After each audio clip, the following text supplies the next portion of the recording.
I know we grown and all, but like I am so sick and tired of running into hypersexual people.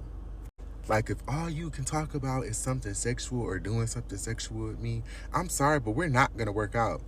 That is not on my mind 25/8. And me being hypersexual, I always thought, why me? I saw sex as like just another. I saw sex as walking. You do it every day. I was there. I was there physically, but I wasn't there mentally. Like I could touch you. I could touch a person, but I wasn't feeling anything. That's when that grief had hit me. Like I got that. I got that release that I wanted for however long it was, and then boom, I'm back in the same place that I was before I even started having sex with this person. I wonder if part of why gay culture is so heavily hookup based has something to do with the fact that most of us had our first sexual encounters be with straight men, down low men, or men who weren't like dating us, courting us, or showing romantic interest in us, but more so just sexualizing us. And so that kind of lingered on to our gay identities. And even when you start to get in male, like openly queer relationships, is so heavily sex based and focused on being sexualized first and then treated as a human being and courted afterwards, to where it becomes like an afterthought, and like now the norm is just being sexualized because it's something that we were used to. Does that make sense? This goes beyond just DL culture and being sexualized by these men who don't want to date you openly. There are so many gay relationships or dynamics where it's so sex based and you're sexualized first before it's seen as something deeper. You know what I mean?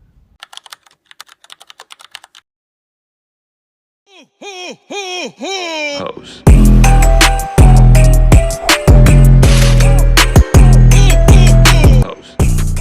What's up, you guys? Welcome back to my YouTube channel. It's your boy Dante, and I'm back at it again with another video.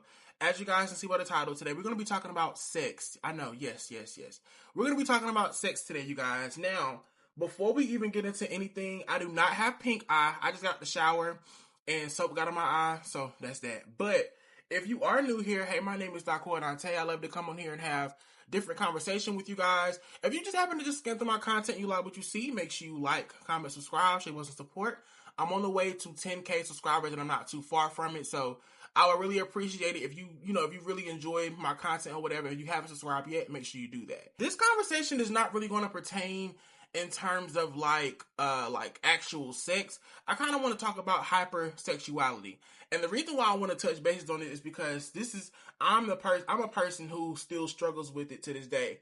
And I don't want to be one of those corny content creators who just get on here and try to act like I'm just above certain things I talk about. Because any situation that I ever brought to light about here, just know that I've been through it myself. So I don't want y'all to feel like I'm making these videos to judge anybody. And for those who really watch my videos, you know that's not my intentions. But it's some people who think that, and then they be so quick to comment without actually watching the video, so it make them look crazy. But yeah, so, and I also want this video to be more personal. I feel like the videos I make, I give my commentary, but not really too much. So I kind of want to make sure I do that this time with this video, being that I'm going through this right now.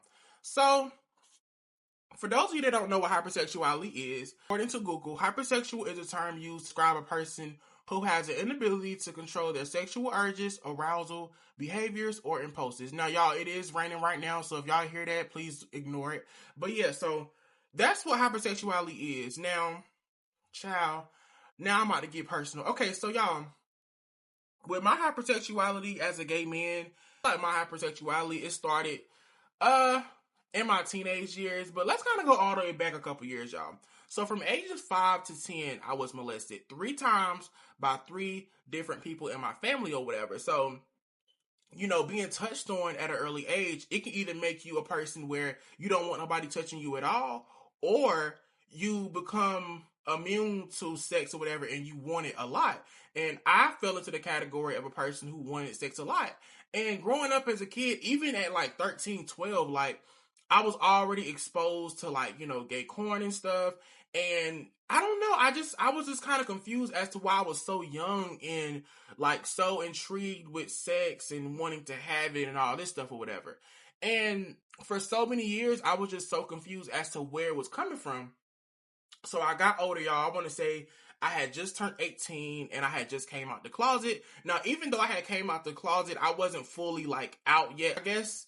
expressing my sexuality to the public. Like, people who knew was just my immediate family, but that was really it, and my close friends at that time.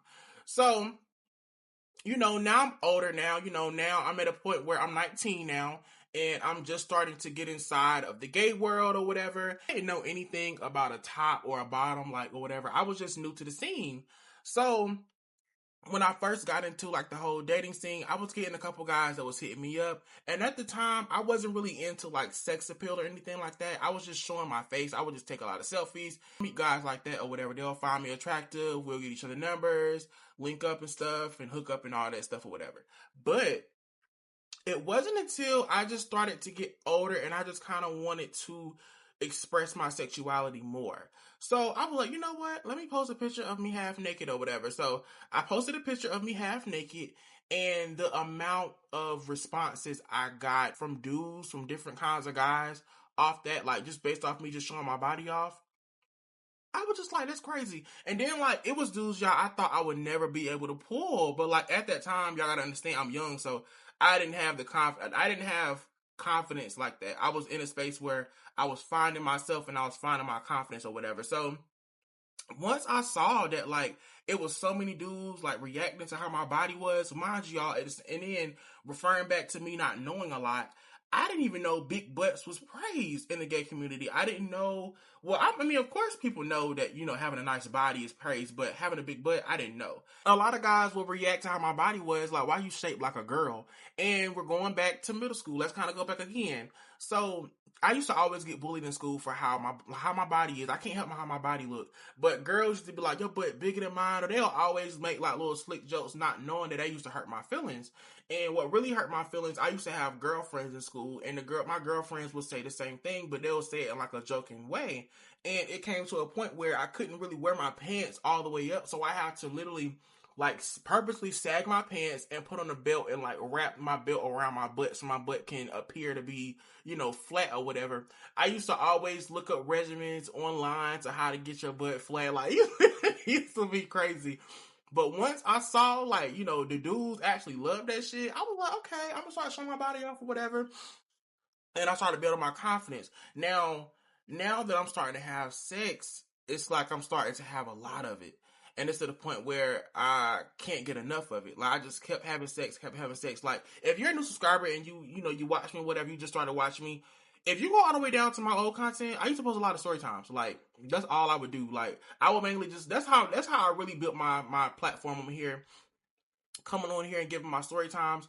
And I don't want nobody feeling sorry for me. I'm well aware of, like, what's going on with me or whatever. And like I said, I'm a person where I'm not saying I don't care, but I'm very free spirited. Now as a 25-year-old, I'm older now, and compared to how I used to be at the age of 19 to now, woof, I've came a long way. Whole sex life now is way better. It's way more healthier than what it used to be, because back then you didn't even have to really do much. If you was cute, we was gonna have sex. Like, it wasn't no ifs, ands, buts about it. Now I'm better at controlling myself or whatever, controlling my actions. Of course, I'm human, so I have a lot of thoughts that come to mind or whatever, or I may slip up at times, but that's that on that. I just kind of wanted to just spill that out there, just so, because I know I'm not the only person who feel that way.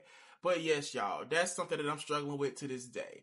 Now, I kind of want to dip into hypersexuality within the gay community. And I was on Reddit or whatever, and a person asked, don't you feel that gay culture is hypersexualized? And I love what this person said. He said yes, but not because they are gay, but because they are men. Have you been to parties with straight guys? All they talk about is sex and women. It's like an endless hunting. Culturally, women are the ones that put a limit on that. That's why straight men don't fuck as much as they could. But imagine when it's all among men, there are little limits. Also in the straight world, there's a whole structure to encourage them to settle down, get married, and build a family. While in many parts of the world, gays still have to meet in dark lanes and basements as criminals. Not you being shady. And when and when there is more freedom, the LGBT movement still reinforces that lifestyle. I mean, go to a gay parade. There are easy offer of parties and orgies all around.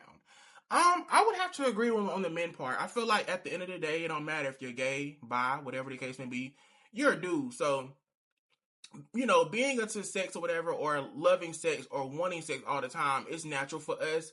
I loved how he said it's not about being gay, it's about being a man, because I do agree with that.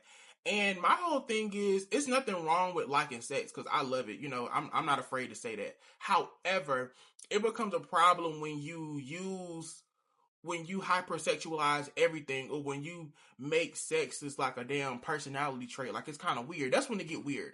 And I kind of felt like having that personality trait, it can literally fuck up your relationships with other guys that you decide to date or whatever. Like, for me, I fucked up 2 situations in my life, y'all. One, when I was early on, when I first got into like the whole gay scene. I had met this guy. He was a really cool dude. We was the same age. We both were 19. He had his shit together, and not in terms of like materialistic things, but in terms of mentally. Like, he had his mindset on what he wanted at a very early age, and he was very mature for his age.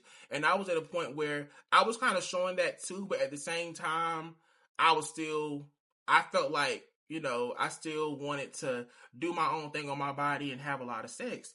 And we hit it off. We hit it off or whatever, and everything was going great, but it just didn't work out because the most exciting thing to me at that time with that relationship was the sex part. Like, I was more excited that I had somebody I can have sex with every day or whatever. So that's what I really would want out of the situation. Like, it'll be times, y'all, where I'll get mad at him if he didn't want to have sex with me or whatever. Like, it was weird, but like, y'all, that's just me being transparent with y'all. In another situation, earlier this year, I had met a guy or whatever. He was a super cool dude, but like, both of our words didn't match our actions. Like, we were saying like we weren't trying to move into sex so quick. We both was doing it anyway. So I went ahead and just ended that because I felt like we both were just trauma bonding each other, being that we have like similar upbringings and stuff. And I just felt like we both were just too hypersexualized with the whole situation. And I feel like it wasn't gonna last, because when you build stuff based on sex, it's never gonna last. Y'all know I can't do a video without, reacting to some videos. So we're gonna react to these videos, and I have to go because I have somewhere to be. So let's react to these videos, and yeah. Person, I want the nut because I'm trying to run away from my trauma. Good morning, Grandpa here. Go watch the video for full context. This is a word. This is a word. And what she is talking about is hypersexuality and why it exists. Okay, why it proliferates within certain people, and what individuals have to understand. And I think many people miss this part. That's why it's so valuable, is because there are individuals who just want to do the boot scoop boogie so they can cope with their trauma. Doing the boot scoop boogie is a temporary release from the trauma that they have.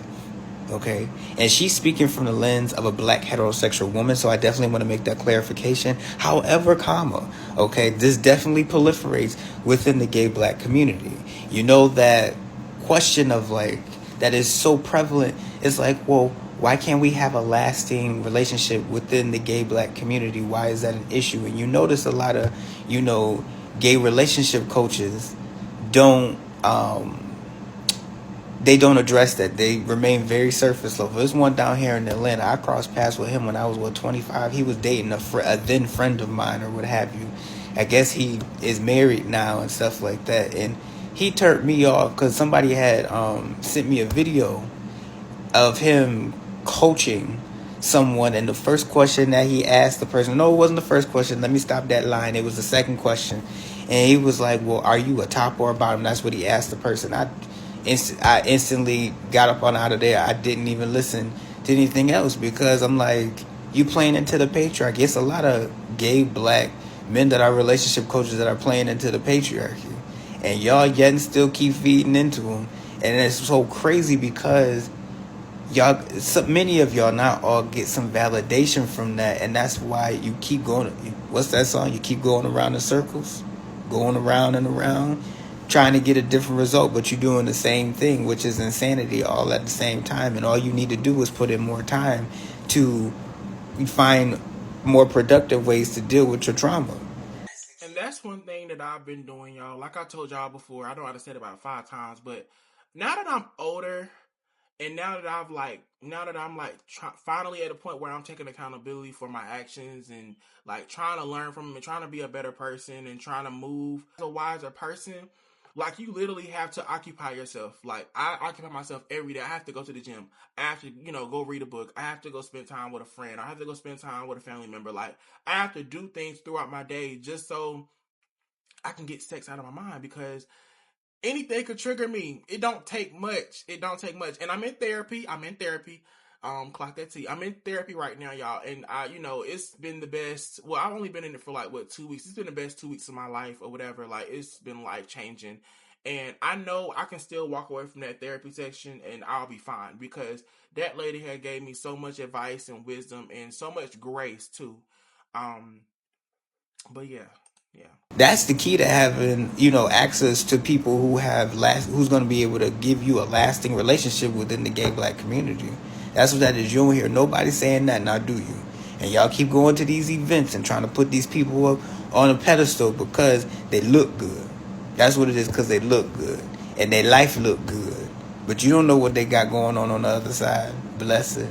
But go check that video. That was, ooh, Lord, you got me shouting up over here. That was. He clocked that T at the last part, because that's so true. But we're not gonna get into that because everybody is to each his own. Sex is on my mind more than I would like to admit to. And the thing is, I've learned to accept it and embrace it and just do what I can with it. Rather write it out, video record it, express myself with my live streams, anything to be able to just debuckle my mind from all the sexual thoughts. And, like I said, it's a chemical imbalance. You cannot control what you think. You just can control how it makes you feel and what you do with those thoughts. Okay. I used to feel ashamed as hell because I could be in the middle of a conversation with somebody and I'm thinking about sex. Like, the preacher could be preaching and I'm trying to, okay, like in the most inappropriate places, in the most inappropriate times, I had sexual thoughts, but I realized there's nothing that I can do about it, because what people don't realize is that there's little things that can happen that can trigger those sexual thoughts. The littlest things can trigger sexual thoughts. Like I say, it's a chemical imbalance. I don't get turned on. I get triggered because the way I can make things so freaking, the littlest thing will make me think sexual. It's like, but there's nothing that you can do about it. All you can do is how you respond and how you react to those triggers. Just try to figure out how to respond and how to react to those triggers by not letting it control you. Okay. I definitely agree. And y'all, this is going to be the end of this video. I really do appreciate y'all if y'all watch all the way to the end. I hope it helps somebody too, because, yeah, I can't be the only one that feel like this. But yeah, make sure you guys like, comment, subscribe, show us some support, and I will see you guys tomorrow with day 12 of Vlogmas. Bye.